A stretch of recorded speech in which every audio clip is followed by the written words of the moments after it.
check. पाक फौज जिंदाबाद, पाकिस्तान जिंदाबाद।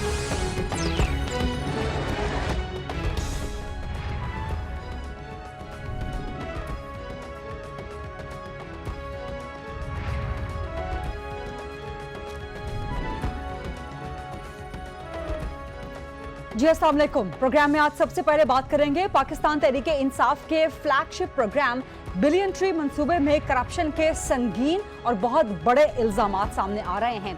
सच्चाई क्या है ये आज हम आपको प्रोग्राम में बताएंगे।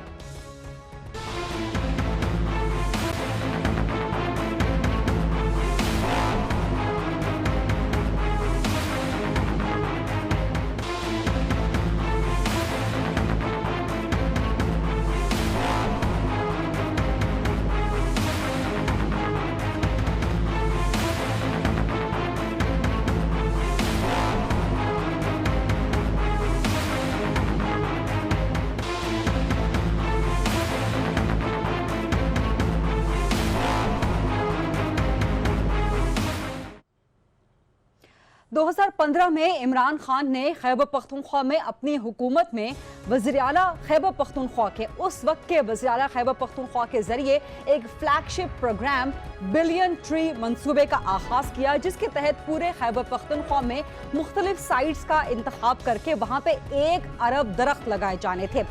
इस मंसूबे पे अपोजिशन ने रोज़े अव्वल से ही तनकीद की, जबकि जो आलमी इदारे हैं, आलमी बरादरी है, वो रोज़े अव्वल से इस मंसूबे की तायद कर रही थी और इसकी तकलीद भी कर रही थी, जिसमें वर्ल्ड इकोनॉमिक फोरम की एक रिपोर्ट आ चुकी है जहां उन्होंने बिलियन ट्री मंसूबे को इंतहाई कामयाब, इंतहाई बेहतरीन मंसूबा करार दिया।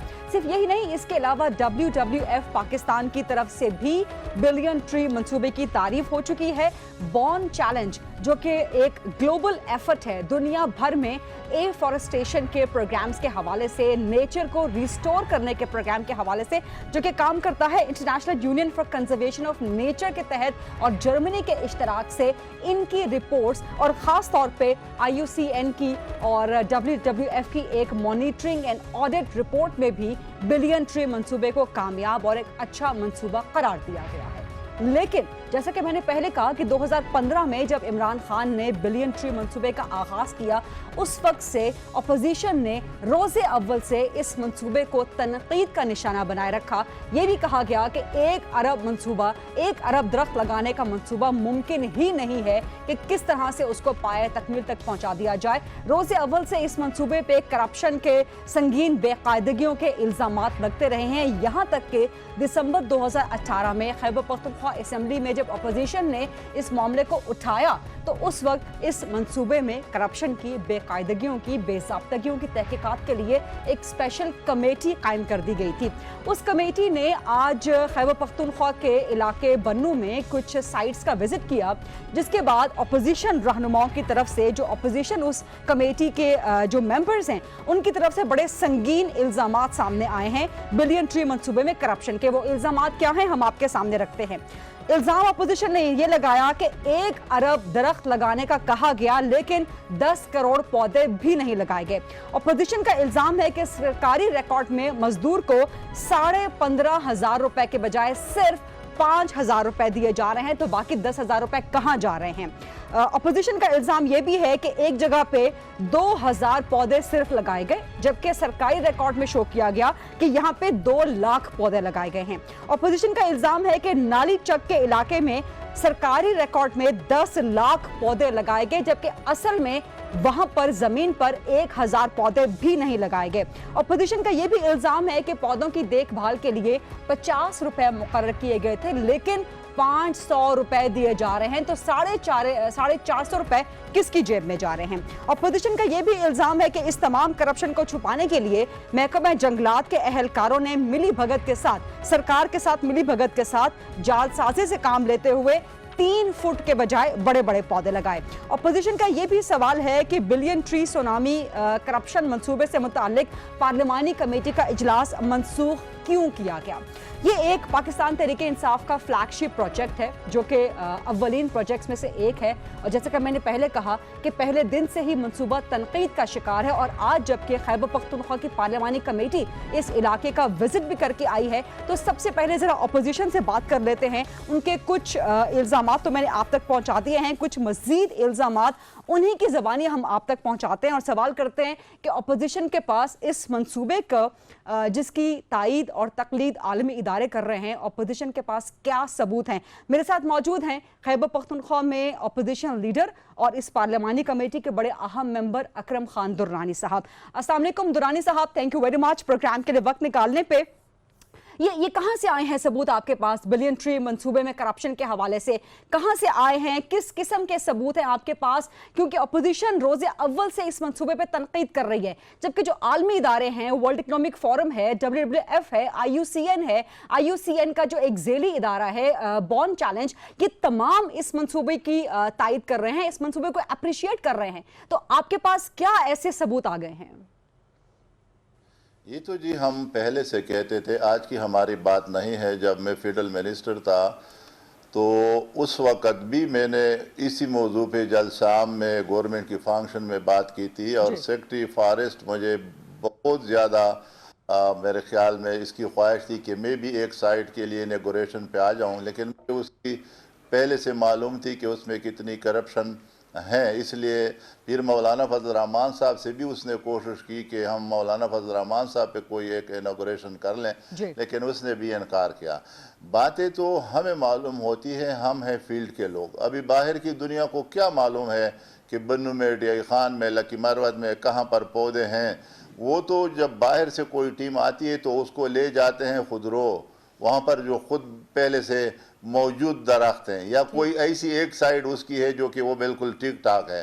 वो कभी भी उस सेक्रेटरी साहब को भी वो इन साइड पे नहीं ले गए थे, जो कल मैंने उसे बता दिया। तो अवामी नुमाइंदों को पता होता है कि कहाँ पर करप्शन है, कहाँ पर स्कीम फेल है। तो ये आज की बात नहीं है, और आप इससे अंदाज़ा लगा दें इनकी झूठी बातों से कि आज इमरान खान चीन में कह रहा है कि मैं 5 अरब दरख्त लगाए हैं, पाकिस्तान में कह रहा है कि 1 अरब 20 करोड़ दरख्त है, और जब चीन जाता है तो वहाँ पर कहते हैं कि 5 अरब दरख्त है। अभी कल जिस साइट पे गए थे हम, 8000 कनाल की एक साइट थी। अच्छा। तो वहाँ पर सिर्फ 200 पौधे भी नहीं थे, और सहाफ़ी भी हमारे साथ थे। दूसरे साइड पे गए, 900 कनाल की ज़मीन थी, उसमें एक पौधा भी नहीं था। 800 कनाल तीसरी और 8000 एक दूसरी साइड थी, जहां पर फिर उसको छुपाने के लिए जलाया गया था। अब सर, आपने चूंकि फिजिकली बाकी मेंबरान के साथ जाके उस इलाके का विजिट भी किया है, आपकी बात में बिल्कुल वजन होगा, लेकिन मेरा सवाल वही है कि आलमी इदारे, और आलमी इदारे भी ऐसे कि जो बिल्कुल गैर मुतनाज़ा हैं, जो कि मुसल्लिमा हैं, माने जाते हैं पूरी दुनिया में उनके रिपोर्ट्स। वो ऐसा नहीं है कि PTI के लिए कोई एक और रिपोर्ट देते हैं, बाकी जमातों के लिए या बाकी इदारों के लिए कोई और रिपोर्ट देते हैं। वर्ल्ड इकोनॉमिक फोरम की रिपोर्ट आ चुकी है, WWF की रिपोर्ट आ चुकी है, मॉनिटरिंग ऑडिट रिपोर्ट सामने आ चुकी हैं, IUCN ने इसका एतराफ़ किया है, बॉन्ड चैलेंज ने इसको अप्रिशिएट किया है। तो आप इन सबको किसी काबिल नहीं समझते हैं दुरानी साहब? तो वो हमारे पास आ जाए कि हम उसको साइड पे ले जाएं। अभी यहाँ पर जो खुद पेश कर रहे हैं उसमें बहुत सी बातें हैं। एक तो पौधे इतने नहीं है, मेरे अंदाजे के मुताबिक सिर्फ 20 करोड़ पौधे हैं, जिसमें 10 करोड़ ज़ाया हुए हैं। बाकी तो उन्होंने हेलीकॉप्टर से तुखम जो है ना वो ऊपर से डाल के, और फिर वो कह रहे हैं कि हमने खुदरो जंगल है उसकी रखवाली की है। तो अगर किसी को वाकई जगह देखनी है तो अभी तो हमने एक ज़िले से स्टार्ट लिया। मैंने परसों DI खान में स्टैंडिंग कमेटी की मीटिंग, कमीशन की मीटिंग में, जो पार्लिमानी कमीशन बना है उसकी मीटिंग में मैंने 2 चेक बता दिए। एक 3 करोड़ का चेक था और एक 2.5 करोड़ का था, जिस पे एक दरख्त भी नहीं लगा था। और वहाँ पर फिर मुझे उन्होंने ये जवाब दिया कि इस पे हमने DFO को तब्दील किया है। अभी 2.5 करोड़ का चेक लेके आदमी जाएं और फील्ड में एक दरख्त भी ना हो, उस पर सिर्फ तब्दीली है या इंक्वायरी है, तो ये तो उनका तरीक़ाकार है कि वो 3 महीने के लिए किसी को सस्पेंड करते हैं, इंक्वायरी करते हैं और फिर खुद ही बहाल कर लेते हैं। मैंने कल सेक्रेटरी साहब की कोशिश की कि आप आए कि हम आपको बता दें, लेकिन बनो DFO ने उसको इधर उधर करके हमें पहुंचने नहीं दिया कि हम उस साइड पे उसको अच्छा। दिखा दें। अगर वो चोर नहीं है, उसमें करप्शन नहीं हुई है। मेरे साथ 25 तारीख को उन्होंने कमिटमेंट की थी, शौकत ठीक। यूसुफजई साहब चेयरमैन हैं, तो उन्होंने बहाना बनाकर और अचानक रात के वक्त फिर इनकार किया। मैंने उसके लिए खाने का इंतज़ाम किया था, मैंने उसके लिए रिहाइश का इंतज़ाम किया था। सुबह मेरे साथ शौकत यूसुफजई ने कमिटमेंट की कि मैं मिनिस्टर साहब को और सेक्रेटरी साहब को भेज दूंगा, लेकिन वहां पर उसका कोई नुमाइंदा भी नहीं आया। दुरानी साहब, यहाँ पर तो हुकूमत का एतराज है कि कमेटी खत्म हो गई है क्योंकि आप लोगों ने इस्तीफे दे दिए हैं, तो आपका जाना गैर कानूनी है। इसका जवाब क्या देंगे आप? मैं आपको बता दूं, हमने 3 डिडेट चेयरमैन हमें दिए थे, उससे रिजाइन दिया और कायमा कमेटी से हमने दिया है जी। और हमने पार्लियामान की कमेटी है, ये स्टैंडिंग कमेटी नहीं है, ये पार्लियामान की बनाई हुई अपोजिशन और गवर्नमेंट की कमेटी है, ये कायमा कमेटी नहीं है। और दूसरा ये है कि अभी तक इस्तीफे स्पीकर ने मंजूर नहीं किए हैं। जब स्पीकर से मैंने आज यहाँ पर मैंने बड़े सख्त अंदाज में आज इस पे बात की कि स्पीकर साहब आप रूलिंग दे दें कि ये कायमा कमेटी है या पार्लियामान की कमेटी, तो वो बेचारा इसमें फंस गया और सेक्रेटरी साहब उसको कुछ दिखा रहा था, लेकिन यहाँ पर हमारे दूसरे लोगों ने उसको कहा कि आप इस पे हमें रूलिंग दे दे, ये आप इसकी तारीख जो रखी हुई है या अपोजिशन और गवर्नमेंट की मर्जी के मुताबिक है, ये गवर्नमेंट इस तरह पोस्टपोन नहीं कर सकती। तो एक तो ना हमारे कायमा कमेटियों के और ना वहाँ पर डीडेक के चेयरमैनों के इस्तीफे मंजूर हुए हैं। जब इस्तीफे मंजूर नहीं हुए हैं तो फिर तो बदस्तूर सूरत हाल वही है जो पहले से है ना। ठीक है, लेकिन दुरानी साहब, मेरा सवाल वही है जो मैंने पहले भी आपसे किया था कि आपके पास सबूत क्या हैं, ठोस सबूत क्या हैं जो कि आप कोर्ट ऑफ लॉ में, अदालत में जाके प्रूफ कर सके, अगर कहीं पर भी उसको प्रूफ करना हो। सबूत क्या है ऑपोजिशन के पास कि बिलियन ट्री मंसूबे में करप्शन हुई है? हम तो जमहूरी लोग हैं, मैं तो हमेशा अपने पार्लियामान को इज्जत देता हूँ, अपने असेंबली को इज्जत देता हूँ। हम इतने बेबस है कि हम अदालत में जाएंगे, नेब में जाएंगे, वरना ये जो इधर लोग आए हैं ये ना अहल हैं, ये कोई अपनी इंक्वायरी मुकम्मल नहीं कर सकते और एक तजवीज़ खुद नहीं दे सकते। हमने खुद ही इस असेंबलियों का, कौमी असेंबली हो, सेनेट को और सूबाई असेंबली, उसको वकार को हमने खुद मजरूह किया है कि हर मसले पे हम उधर जाते हैं।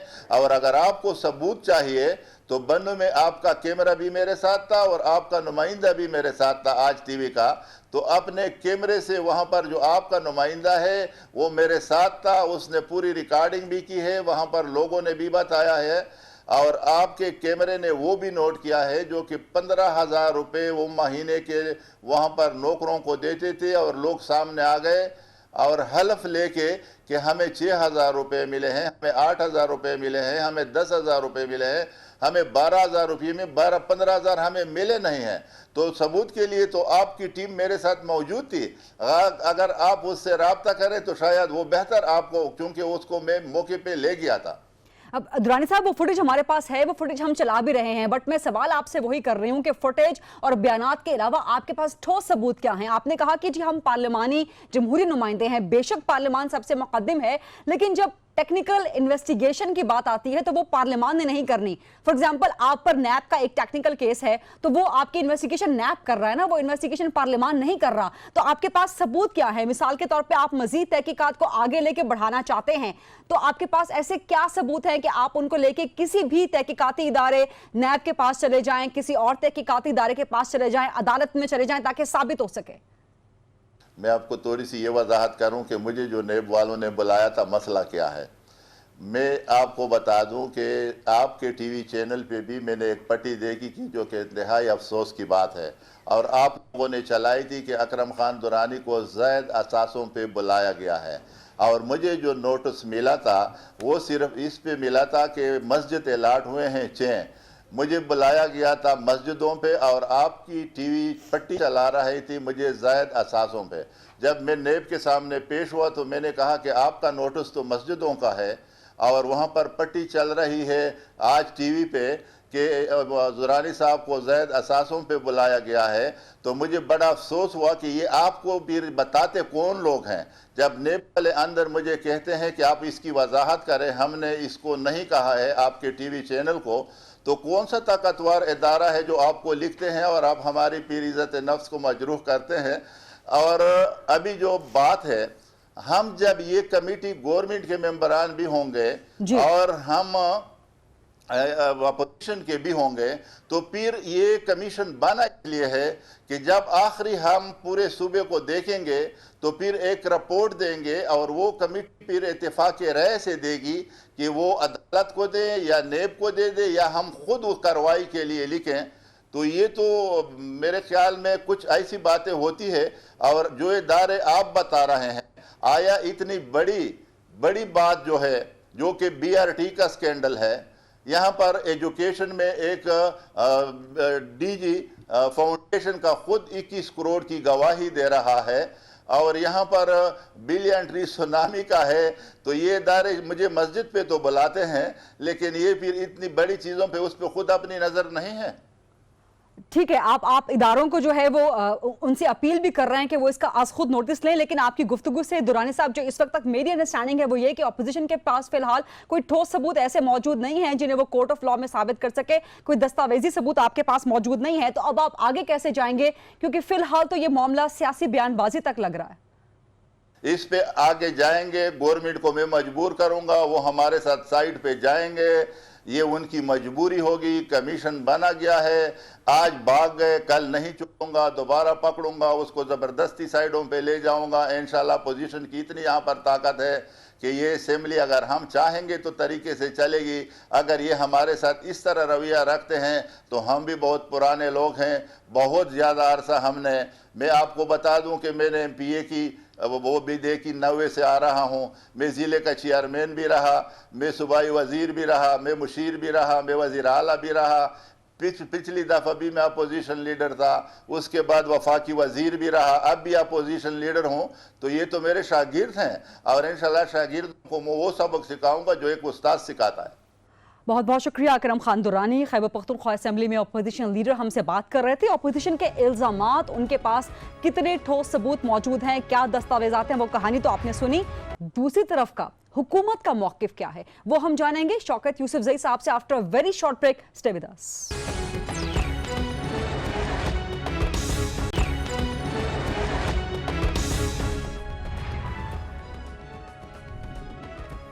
जी welcome back after the break. Billion tree मंसूबे में करप्शन के संगीन इल्जामात। ब्रेक पर जाने से पहले आपने अपोजिशन लीडर अकरम खान दुरानी की गुफ्तगू तो सुनी, अब दूसरा मौकिफ, दूसरी साइड का मौकिफ आप तक पहुंचाते हैं। हुकूमत से जरा बात करते हैं और इसके लिए जवाबात देने के लिए अपोजिशन के इल्जामात का मेरे साथ मौजूद हैं शौकत यूसुफजई साहब, पाकिस्तान तहरीक इंसाफ के सीनियर रहनुमा हैं, वज़ीर इत्तलात हैं खैबर पख्तूनख्वा के, और जो पार्लिमानी कमेटी कायम हुई है बिलियन ट्री मंसूबे की करप्शन की तहकीकात के लिए, उसके सरबराह भी हैं। अस्सलाम वालेकुम शौकत यूसुफजई साहब, thank you very much program के लिए वक्त देने पे।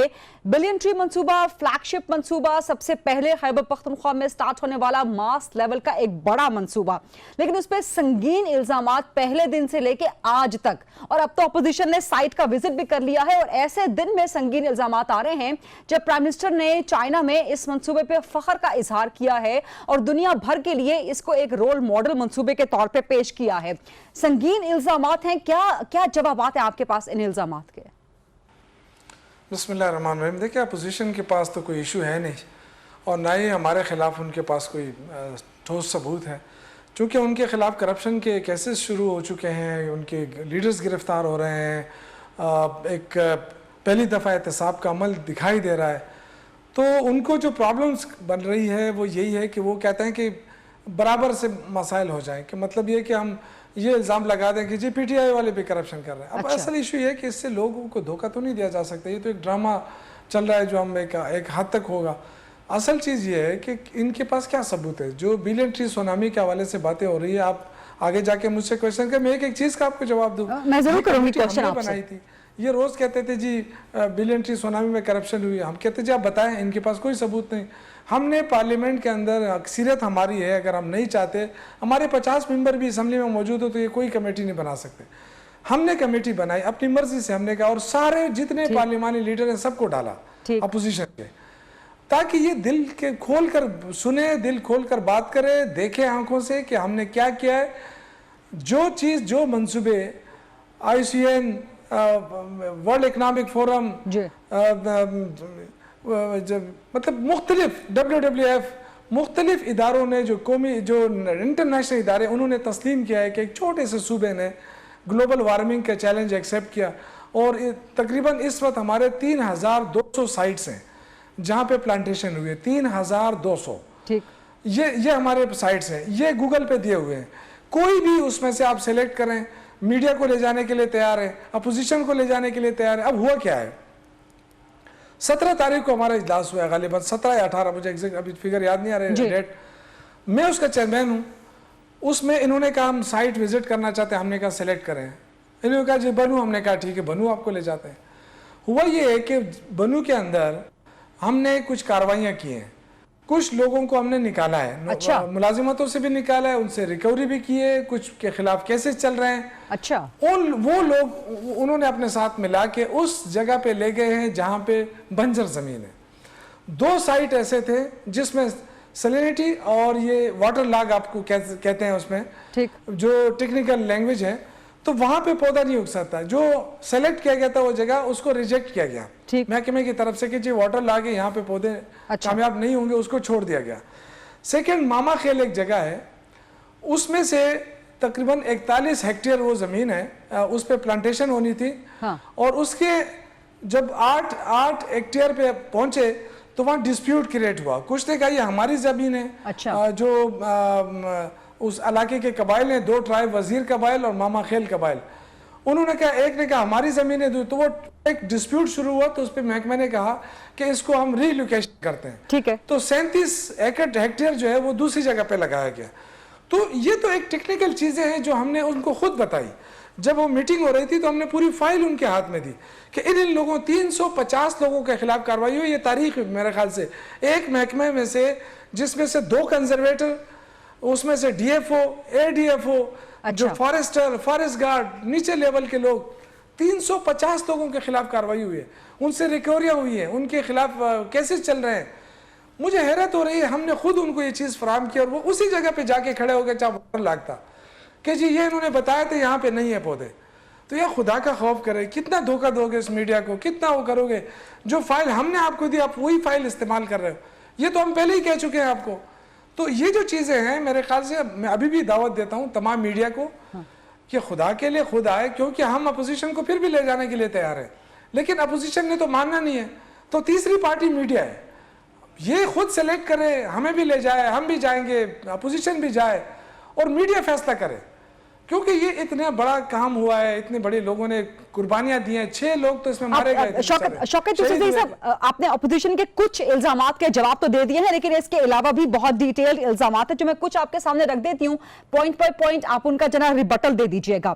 अपोजिशन कहती है कि जी आपने 1 अरब यानी कि बिलियन ट्री लगाने थे, लेकिन अभी तक 10 करोड़ पौधे भी नहीं लग सके।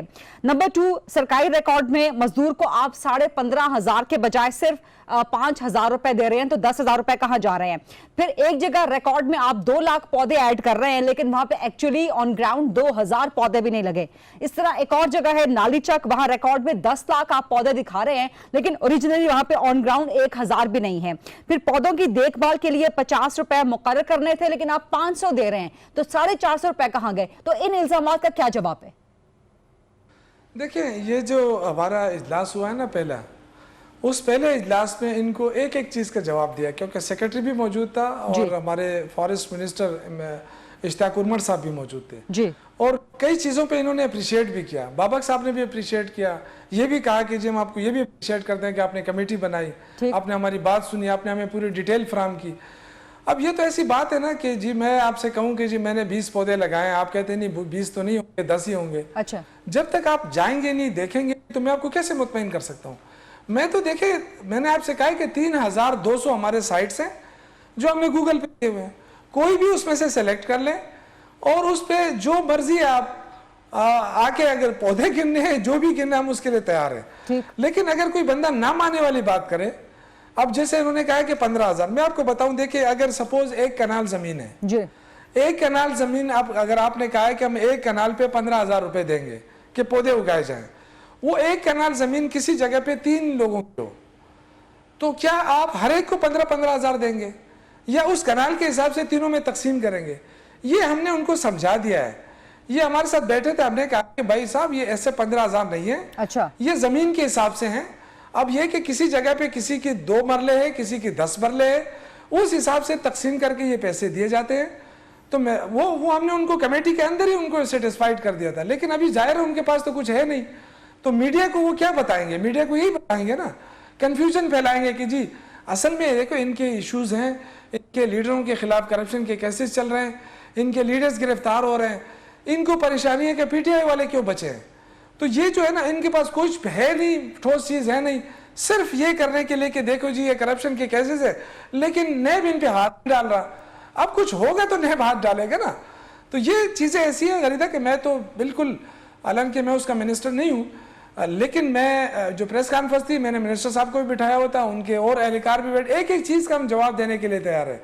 ये कौम का पैसा है, हम कौम ने हमें मुंतखब किया है, जहाँ पैसा लगा है जिस जो मर्जी क्वेश्चन करे हम जवाब देने के लिए तैयार हैं। ठीक है, आपने कहा कि जो भी क्वेश्चन है हुकूमत उसका जवाब देने के लिए तैयार है, जो भी तहकीकात हो हुकूमत उसके लिए तैयार है। फिर आपने कहा कि जी इस मंसूबे में कुछ ऐसा घपला है ही नहीं, तो नैब क्या तहकीकात करे। यानी कि आप बिल्कुल कॉन्फिडेंट हैं कि ये मंसूबा बिलियन ट्री का क्रिस्टल क्लियर है। तो इसका मतलब है कि तहकीकात जहां पर भी हो, चाहे पार्लियामानी कमेटी में हो, चाहे नैब में हो, चाहे अदालत में हो, आप लोग हुकूमत इसके लिए तैयार है।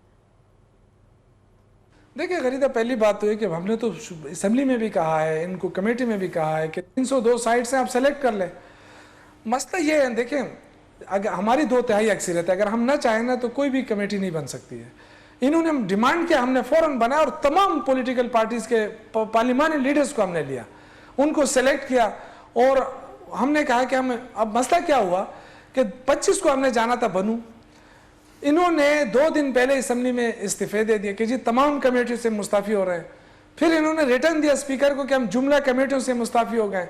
तो कुछ लोग जो हैं एमपीएस, उन्होंने घर जाना था, मेरे पास आए, उन्होंने कहा कि जी उन्होंने तो इस्तीफे दे दिए, अब ये इजलास होगा नहीं। शौकत यूसुफ साहब, मेरा सवाल आपसे पार्लियामानी कमेटी तश्कील के बारे में नहीं था। मेरा सवाल यह है कि जहां पर भी तहकीकात हो, चाहे पार्लियामानी कमेटी में हो, चाहे नैब में हो, चाहे अदालत में हो, खैबर पख्तूनख्वा हुकूमत इसके लिए तैयार है, राइट? देखिए ये तो देखिए, नैब को तो हम रोक नहीं सकते हैं क्योंकि हमारे बस में तो नहीं है। कोई अदालत जाना चाहे हम अदालत को भी नहीं रोक सकते, बाकी इनकी मर्जी है। हमने तो देखिए जब इतना ओपन हम मीडिया को कह रहे हैं कि आके देख ले, तो उससे अलावा और क्या हो सकता है? इससे ज्यादा शफाफियत मुझे कोई आके बता दे कि जी हम मीडिया को कहते हैं कि आप एम्पायर बन जाएं, बाकी हम दोनों ये जगह बताएं, हम उनको जवाब देंगे, मीडिया उसका जो मर्जी है उसका सेलेक्ट कर ले बात।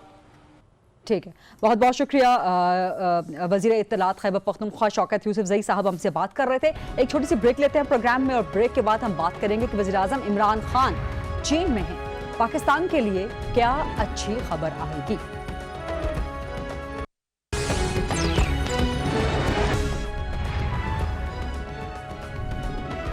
जी welcome back after the break, और अब बात करेंगे वज़ीर आज़म इमरान खान के दौरा चीन के बारे में।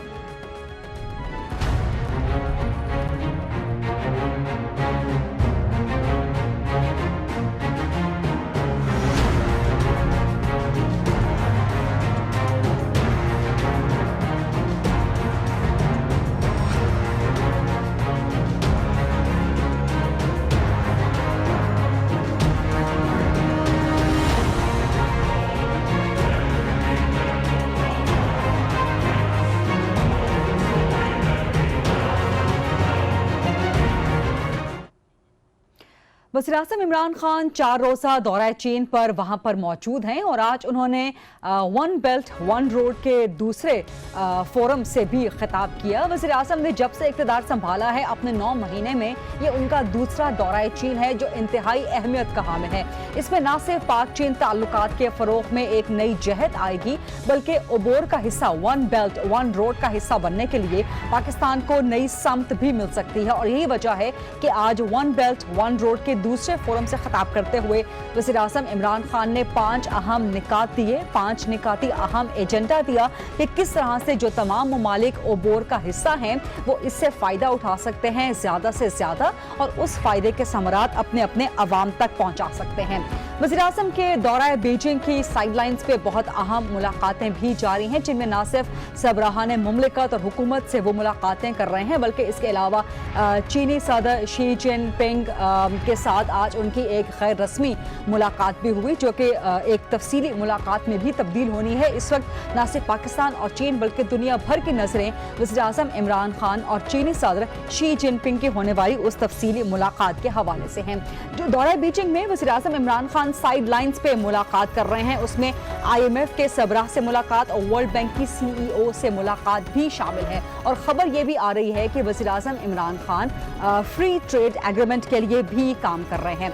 इस दौरे की अहमियत क्या है और अपोजिशन पाकिस्तान में इसको किस नज़र से देखती है, यही बात करेंगे। मेरे साथ है मुस्लिम लीग नून के सीनियर रहनुमा, साबिक वज़ीर दाखिला, प्लानिंग एंड डेवलपमेंट के साबिक वज़ीर, CPEC के अहम पॉलिसी साज और नेशनल असेंबली की CPEC कमेटी के मेंबर जनाब एहसन इकबाल साहब। अस्सलाम वालेकुम एहसन इकबाल साहब। जी वालेकुम अस्सलाम। बहुत बहुत शुक्रिया प्रोग्राम के लिए वक्त देने पे। CPEC जिसका मुजिद पाकिस्तान मुस्लिम लीग नून खुद को कहती है, वज़ीर-ए-आज़म इमरान खान इसके दूसरे फेज को आगे बढ़ाने के लिए आज चाइना में मौजूद हैं। साथ ही वो ये भी कहते हैं कि जी फ्री ट्रेड एग्रीमेंट के लिए भी बड़ा एक माइलस्टोन अचीव करके आएंगे। IMF की सरबराह से भी उनकी आज मुलाकात हुई है, मुशीर खजाना उनके हमरा हैं। किस तरह देखते हैं आप सर इस दौरे को? देखिए, चीन के साथ पाकिस्तान के ताल्लुकात रियासत की बुनियाद के ऊपर हैं और जो भी हुकूमत पाकिस्तान में आए, पाकिस्तान और चीन के ताल्लुकात में कभी उसमें कमी नहीं आती बल्कि गर्मजोशी कायम रहती है। CPEC भी एक ऐसा लॉन्ग टर्म प्रोजेक्ट है जिसका आगाज हमारे दौर में 2013 में किया गया, लेकिन ये 2030 तक जारी रहेगा, जिसके लिए एक लॉन्ग टर्म प्लान वज़ा किया गया है। तो मैं उम्मीद करता हूं कि जैसे हमने अपने दौर में CPEC को कामयाब किया, ये हुकूमत उससे ज्यादा मुस्तैदी के साथ उसके लिए काम करेगी। अलबत्ता जो मुश्किल नजर आ रही है मुझे वो ये है कि हुकूमत ने तरक्याती बजट को आधा काट दिया है। तो जब हम अपने तरक्याती बजट को कटौती कर देंगे तो फिर नए मंसूबे शुरू करने की स्पेस नहीं रहेगी। तो CPEC की कामयाबी में इस बात का बेहद अहम रोल है कि पाकिस्तान का जो अपना तरक्याती बजट का हुजम है उसको बरकरार रखा जाए। हमारे दौर में हमने उसे 300 अरब से बढ़ा के 1000 अरब किया था, तो जो 700 अरब की इजाफी स्पेस पैदा हुई थी उसमें CPEC के नए मंसूबे शुरू किए गए थे। अब हुकूमत ने डेवलपमेंट बजट को 1000 से कम करके तकरीबन 500 अरब कर दिया है। तो यकीनन उससे अब ये मुश्किलात का इन्हें सामना करना पड़ेगा कि नए मंसूबे अगर ये शुरू करना चाहते हैं तो उनको किस तरीके से बजट के अंदर स्पेस दे पाएंगे। एहसन इकबाल साहब, इस चीज की बाकायदा हुकूमत की तरफ से कोई बाकायदा बाज़ाब्ता तरदीद तो सामने नहीं आई, लेकिन बहुत से विफाकी वज़रा इसकी तरदीद कर चुके हैं अपने